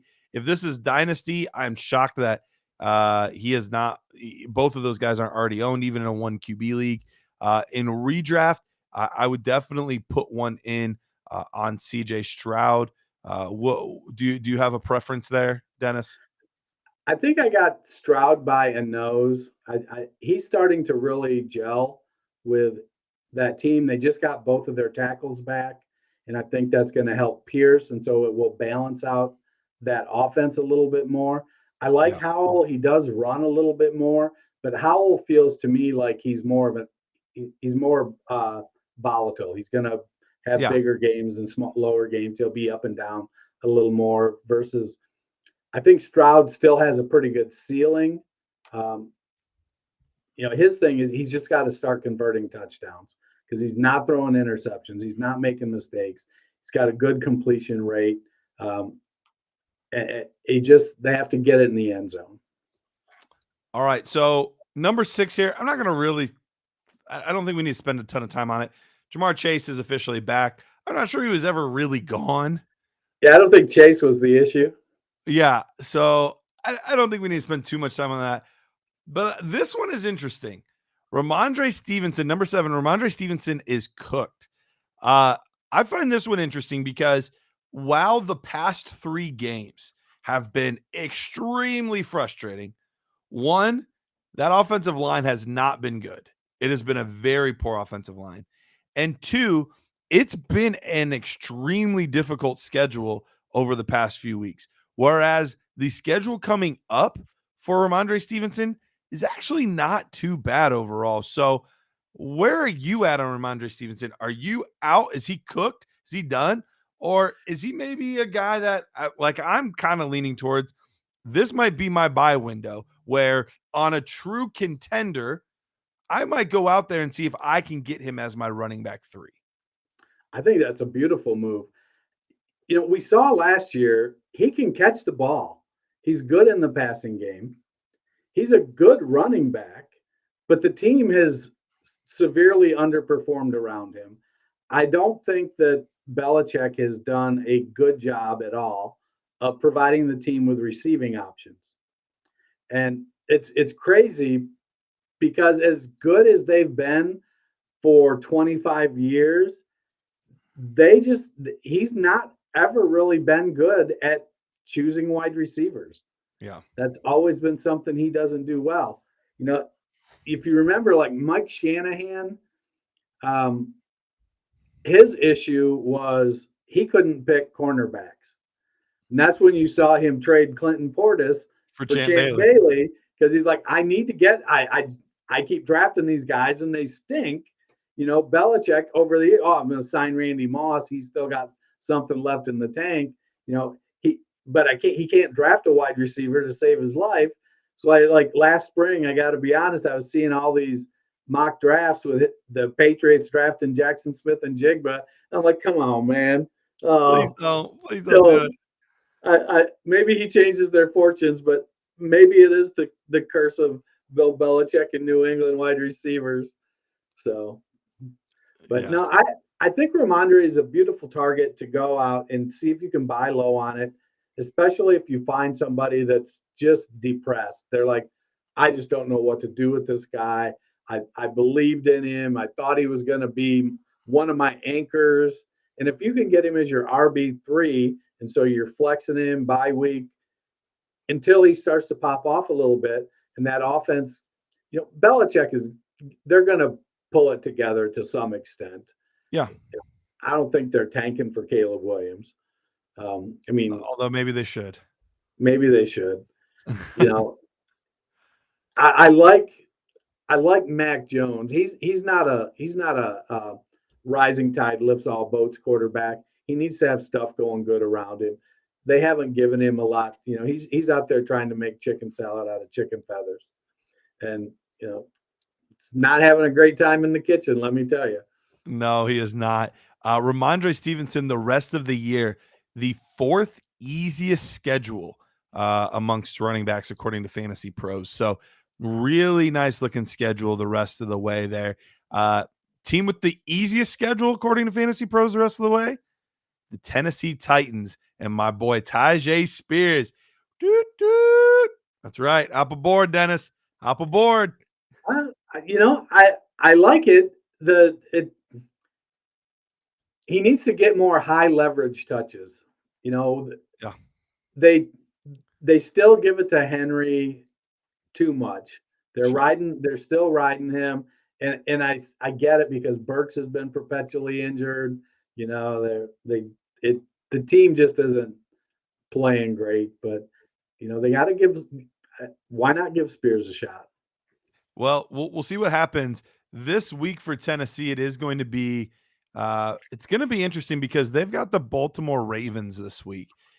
They lose this week going into their bye right before trade deadline. They would still have the Atlanta Falcons play right before the deadline, but you're at 2-4 going into your bye week, and maybe even the Atlanta Falcons are knocking on the door saying, hey, like, is Ryan Tannehill available? Or, the Buffalo Bills might say, hey, is Derrick Henry available? Right. Or, it could finally get to that point where they just say, we give up. It's not our division anymore. We just lost to the Colts, who didn't even have their starting quarterback. We were lucky to beat the Cincinnati Bengals. We were lucky to beat the Chargers. Our 2 wins were not like nothing to get inspired about. A blind squirrel finds a nut once in a while wins. Exactly. The Bengals were just playing poopy, and the Chargers, they lost the game. The Titans didn't win that game. The Chargers lost that game. So I'm really interested to see how that all plays out. But of course, I have my own little bias. But I'm definitely rooting for that. Let's go on to number 8. Adam Thielen is a must-have for contenders. We actually talked Adam Thielen a little bit on the Dynasty Nerds podcast this past week. What are your thoughts on Adam Thielen? Because, man, he's been a target hog for Carolina and one of the very, very, very few bright spots for that team. Man, I think that he's bringing it. He's like trying to show everybody he's not washed. I'd like it even better if they'd play Andy Dalton. Yeah. But no, so who do you think is harder to acquire? Thielen or Ramondre? Probably still Ramondre because of the running back. But I get where you're going with this. Because they're both basically contender buys right now. You need somebody, you need to get depth that's going to score, push you over the edge. I'm not sure. I'd probably pay slightly more for Ramondre than I would Thielen just because of the age. But Thielen, he's always had a nose for the end zone. Yes. He's just on a team now that doesn't get very close to the end zone. Still got 3 of those tutties, though. Yeah. I mean, you extrapolate that out over the season, that's a pretty solid season. It is. No, and I think he's going to continue to have a good year. He doesn't, he can play through injuries because he's a smart player. And if they can just get consistent play out of Bryce Young, I think that's going to help him immensely. Yeah, yeah, absolutely. So, so far he has had 2 the first week, a rough first week, only 3.2 points, but since then 7, 11, 7, and 11. So we know where he likes to get his gas, but he has done pretty well at being a consistent wide receiver. Weekly finish, wide receiver 16, wide receiver 3, wide receiver 20, and wide receiver 4. So yes, he has been fan freaking tastic in PPR leagues this year. Let's go to number 9.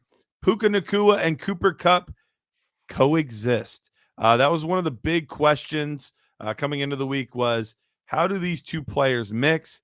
So far, the answer seems to be yes, they mix just fine. There's 1 week. We'll see. Delicious, like vinegar and oil. But they're working out well. Are you you team Puka Nacua here? You think he's still going to be able to be maybe let's lower the expectations slightly from wide receiver 1 to solid wide receiver 2, but do you think he's going to be able to maintain a solid season the rest of the way with Matthew Stafford? So we have seen the Rams produce 2 fairly high-end wide receivers in a season, 3 times. In 18, Robert Woods was wide receiver 11. Brandon Cooks was 13. 19, Cooper Kupp was wide receiver 4. Robert Woods was 14. In 20, Cooper Kupp was wide receiver 26. Robert Woods was wide receiver 13. Kupp was running away with wide receiver 1 in 21. He was wide receiver 1. Last year he was running away with it. So I don't have my concern wasn't, can LA support 2 high-end wide receivers? It was, is Puka's skill set so similar to Kupp's that he'll get pigeonholed, that he can't be out there unless Cooper Kupp isn't? And that doesn't look to be the case. While the skill set is similar, I think that him and Puka, Tutu, and Kupp they cover the whole field. Mm-hmm. And that's the pecking order. Cooper Kupp's going to get his 12, 15, 18 targets. Puka's going to get his, 8, 10, 12. And Tutu's going to get his, 4, 6, 8, depending on how it shakes out in any given week. That's just going to be the pecking order. I think it hurts Tyler Higbee a little bit if they've got all 3 of them playing at a high level. And maybe it hurts Kyren Williams, but maybe it helps Kyren Williams because at 200 pounds, I don't think he was going to survive the season getting 25 touches a game. Yeah, and you don't want those stacked boxes either. You want some lighter boxes for a guy that's a little undersized like that. So I still don't fully get it. I was talking about it with Tristan. It's still, the Puka thing still doesn't fully make sense to me, but at some point you just got to be like, it's happening. So It is what it is. Yep. I think it's one of those things, they just line them up next to each other, and as they take their first few steps off the line, they each go different directions, and then they're making their reads whatever direction they go. Yep, absolutely. There we go. Edward Rouse with his poo cup over there. Jordan Addison. I think I saw 2 girls with that once. Oh man, I remember in college that it was like, you ever heard of it? I was like, what are you talking about? And I was like, what?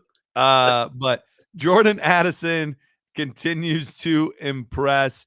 Number 10, the last one on the list.